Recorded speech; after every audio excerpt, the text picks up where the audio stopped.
بسم اللہ الرحمن الرحیم۔ السلام علیکم۔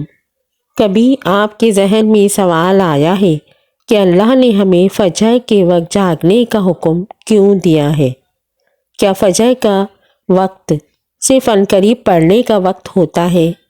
کیا اس وقت کے پیچھے ایک راز پوشیدہ ہے؟ وہ راز کیا ہے؟ اس راز کو جاننے کے لیے ضروری ہے کہ ہم پہلے نماز کے بارے میں جانیں جو ہم پر دن میں 5 مرتبہ فرض کی گئی ہے، اور یہ 5 نمازیں کس طرح فرض ہوئیں اس کے پیچھے بھی ایک شاندار وجہ ہے جس کا مظاہرہ سفر معراج میں اس وقت ہوا جب حضرت محمد صلی اللہ علیہ وآلہ وسلم اللہ سے ملاقات کے لیے وقت کے انتہائی مختصر حصے میں 7ویں آسمان سے بھی آگے تشریف لے گئے تھے۔ اس رات اللہ تعالیٰ نے ایک خاص پس منظر میں اپنے حبیب صلی اللہ علیہ وآلہ وسلم کو آسمان پر بلایا اور اپنے خصوصی انعامات سے نوازا۔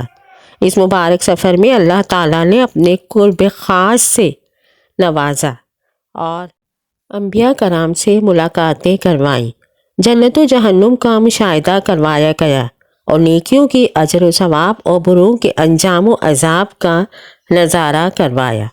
اس عظیم سفر میں بہت سے انعامات سے نوازا گیا، جن میں ایک خاص انعام امت کے لیے نماز کا تحفہ بھی ہے، اور قیامت تک کے لیے انسانوں کو اپنے معبود اور خالق سے قریب تر کرنے کا عظیم تحفہ اور عبادت یعنی نماز اسی سفر میں عطا کی گئی۔ معراج کی رات جب آپ صلی اللہ علیہ وآلہ وسلم کو اللہ نے 50 نمازوں کا حکم دیا تو حضرت موسیٰ علیہ السلام کے کہنے پر آپ نے اللہ سے 50 نمازوں میں نرمی کی درخواست کی، اور ایسا کئی بار ہوا، یہاں تک کہ اللہ نے امت محمدی صلی اللہ علیہ وآلہ وسلم کے لیے دن میں 5 نمازوں کا حکم دیا، جس کے بعد بھی حضرت موسیٰ علیہ السلام نے آپ صلی اللہ علیہ وآلہ وسلم کو 5 نمازوں میں کمی کے لیے اللہ کے پاس ایک بار پھر جانے کا مشورہ دیا، لیکن تب آپ صلی اللہ علیہ وآلہ وسلم نے فرمایا کہ میں نے اپنے رب سے کئی مرتبہ درخواست کر لی ہے، اور یہاں تک کہ اب مجھے حیا آ گئی ہے، اور اب میں راضی ہوں اور اس حکم کو ہر طرح سے تسلیم کرتا ہوں۔ ہر نماز پڑھنا ضروری ہے، اور یقیناً آپ کے لیے بھی نمازوں میں سب سے زیادہ مشکل نماز فجر کی نماز ہوگی، جس میں نیند کا غلبہ اس قدر ہوتا ہے کہ انسان بمشکل اٹھ پاتا ہے، لیکن دن کے اس خاص حصے میں جو راز پوشیدہ ہے اسے جب آپ جانو گے تو یقین کریں کہ آپ فجر کی نماز کبھی چھوڑنا نہیں چاہیں گے۔ یہاں نماز فجر کے کچھ فضائل سماعت فرمائیں۔ 5 نمازوں میں سب سے اہم نماز فجر کی ہے، اور اس کی اہمیت کا اندازہ اس بات سے لگائیں کہ اللہ تعالیٰ فجر کی وقت کی قسم اٹھاتے ہیں اور فرماتے ہیں کہ قسم ہے فجر کی اور 10 راتوں کی اور جفت اور طاق کی اور رات کی جب وہ چلنے لگے، یقیناً ان میں عقل مند کے لیے بڑی قسم ہے۔ اماں پارہ کی سورہ فجر میں ہے یہ آیات۔ حضرت عائشہ صدیقہ رضی اللہ تعالیٰ عنہ سے روایت ہے کہ حضور اکرم صلی اللہ علیہ وآلہ وسلم ارشاد فرماتے ہیں کہ فجر کی 2 رکعتیں دنیا و ما فیہا سے بہتر ہے۔ یاد رکھیں کہ فجر کی باجماعت نماز ایک مسلمان کی صداقت اور اس کا ایمان پرکھنے کی کسوٹی ہے۔ عبداللہ بن عمر رضی اللہ تعالیٰ عنہ فرماتے ہیں کہ ہم اگر فجر اور عشاء کی نماز میں کسی آدمی کو نہ پاتے تو اس کے بارے میں اچھا گمان نہیں رکھتے تھے۔ فجر کی نماز جہنم سے حجاب ہے۔ جناب رسول اللہ صلی اللہ علیہ وآلہ وسلم نے فرمایا کہ جو شخص سورج نکلنے سے پہلے اور سورج ڈوبنے سے پہلے کی نمازیں یعنی فجر اور عصر پڑھتا ہے وہ ہرگز جہنم کی آگ میں داخل نہیں ہوگا۔ فجر کی نماز جنت کی زبان ہے۔ رسول اللہ صلی اللہ علیہ وآلہ وسلم نے ارشاد فرمایا کہ جو شخص 2 ٹھنڈی نمازیں یعنی فجر اور عصر پابندی سے پڑھتا ہے وہ جنت میں داخل ہوگا۔ فجر کی نماز نہ پڑھنے پر وعید۔ حضرت عبداللہ رضی اللہ تعالیٰ عنہ سے روایت ہے کہ جناب رسول اللہ صلی اللہ علیہ وآلہ وسلم کے سامنے ایسے شخص کا تذکرہ کیا گیا جو صبح ہونے تک سوتا رہتا ہے یعنی فجر کی نماز ادا نہیں کرتا، تو آپ صلی اللہ علیہ وآلہ وسلم نے ارشاد فرمایا ایسے شخص کے کانوں میں شیطان پیشاب کرتا ہے۔ فجر کی نماز کے لیے کس طرح اٹھیں؟ نمبر 1، رات کو حتی الامکان جلدی سوئیں۔ نمبر 2، سوتے وقت فجر کی نماز جماعت سے ادا کرنے کا پختہ ارادہ کریں اور ارادہ کرنے میں مخلص بھی ہوں۔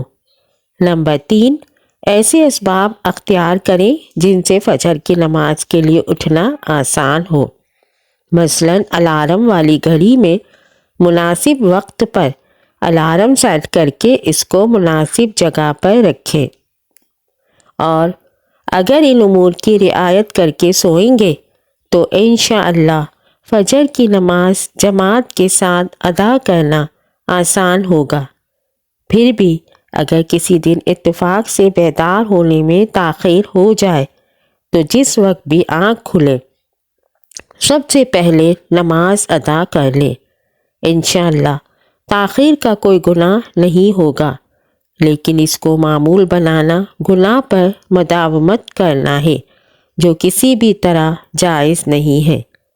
دنیا میں کئی لوگ ایسے ہیں جنہیں بے خوابی کی شکایت ہوتی ہے، جس میں وہ ساری رات سو نہیں پاتے اور پورا دن کام کاج کر کے جب رات کو بھی سو نہیں سکتے تب کئی طرح کی ذہنی اور جسمانی بیماریاں جنم لیتی ہیں، اور اس بیماری کا شکار آج ہر دوسرا تیسرا شخص ہو رہا ہے، جس کی بڑی وجہ اللہ کے احکامات کو پیچھے چھوڑ کر دنیا کی رنگینیوں کے پیچھے بھاگنا ہے۔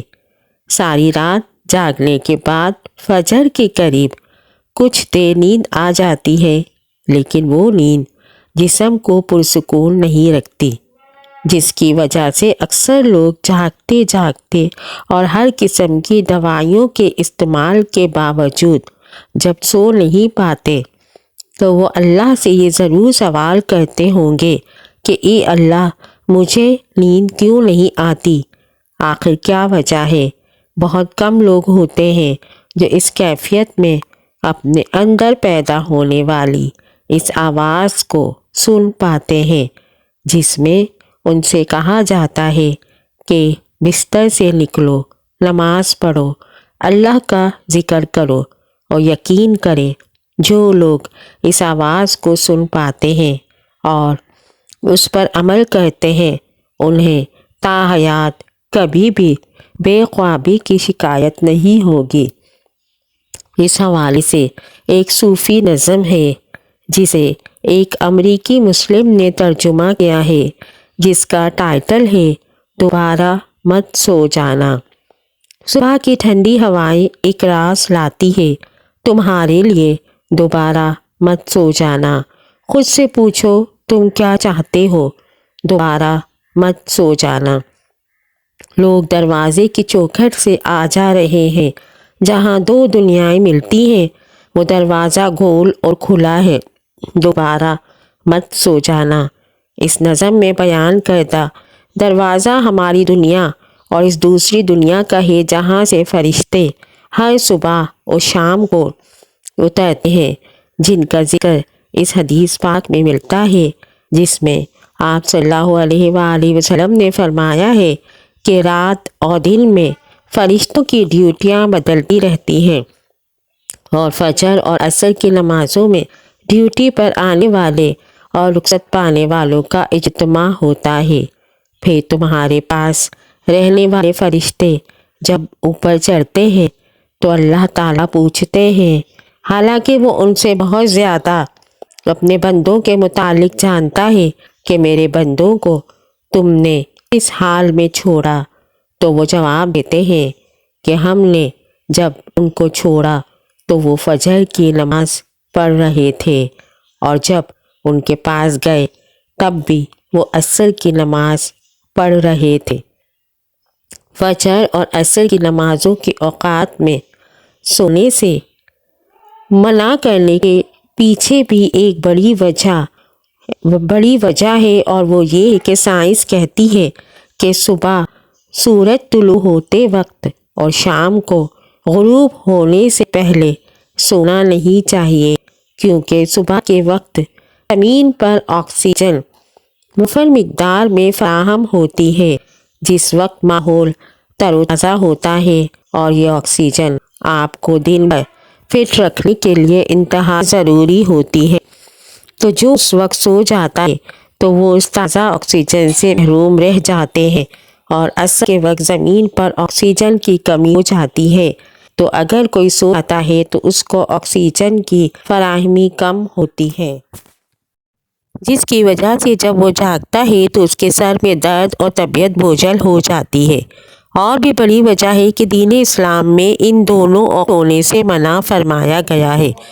نماز فجر کے بارے میں ایسے دلائل بھی موجود ہیں جن کو ہم نہیں جان سکتے، اگر انسان ان کو جان لے تو کبھی کوتاہی نہ کرے۔ صلی اللہ علیہ وآلہ وسلم کا فرمان ہے کہ وہ لوگ عشاء اور فجر کی فضیلت کے بارے میں اگر انسان جان لے تو وہ ضرور بالضرور نمازوں میں حاضر ہوں گے، ان کو خود کو گھسیٹتے ہوئے ہی آنا پڑے۔ اب آپ خود اندازہ کیجئے کہ ایک طرف ان دونوں نمازوں کی کتنی تو اہمیت ہے، اور دوسری طرف ان کی ادائیگی میں کتنی سی اور لاپرواہی برتی جاتی ہے۔ اللہ تعالی ہم کو 5 وقت کی نماز پڑھنے کی توفیق عطا فرمائے، آمین۔